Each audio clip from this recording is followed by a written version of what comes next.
Hi, Will David here, and we're chasing history. To understand the industries of F. Nelson Blount, we need to start with the oyster industry in the late 19th century and his grandfather, Eddie B. Blount.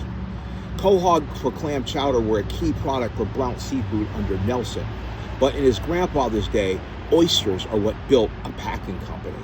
Between 1860 and the early 1900s was known as the oystering's golden age. It was in this period that Blount would start a packing company. Production surged and consumer prices for oyster became lower than other proteins. Oysters became eaten by all economic levels. The great oyster craze led to the proliferation of oyster parlors and stalls and lunchrooms. By 1874, New York City alone had over 850 such establishments. Oystering was greatly spurred by the railroad development between 1840 and 1860. The railroad greatly expanded the oysters market inland, allowing fresh oysters to be shipped preserved by ice to major cities like Chicago and St. Louis inland. In this week reading, Political Construction of the National Market, we see that railroad networks rapidly expanding after 1840 was the primal force in transforming the United States from disparate collection of self-sufficient local economies into an integrated national market. The railroad's ability to reduce transportation costs was crucial for enabling the long-distance movement of commodities such as oysters.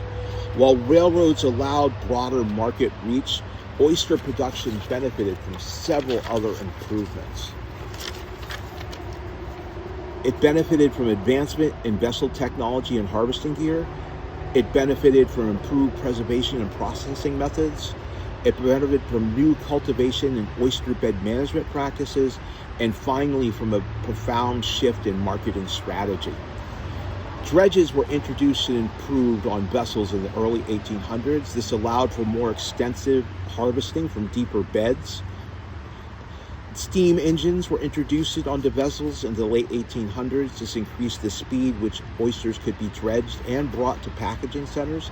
This shift from sail to engine power significantly improved operational efficiency in the industry.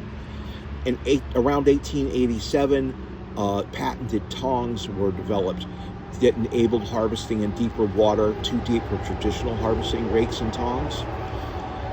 There was some improved preservation and processing methods, starting with the development of tin plating cans and improved canning machinery, followed up by the concept of packing fresh oyster meats in wooden tubs or half barrels.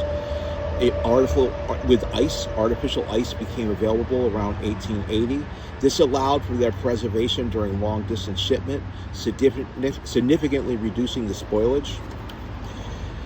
Management practices on oyster beds were started, such as the transportation of seed oysters to northern bays like Narragansett Bay.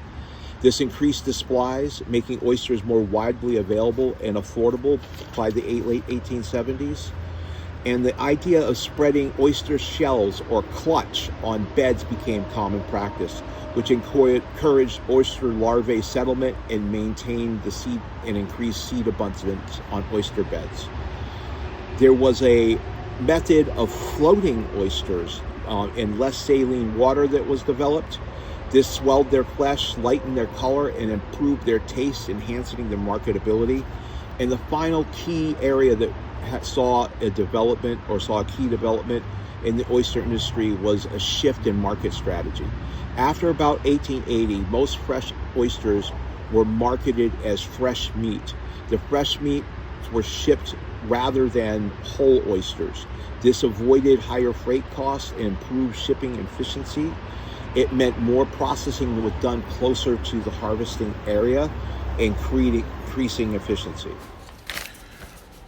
These combined technological processes and management innovations, especially when coupled with the expansive reach of the railroad network, allowed the oysters to have a golden age.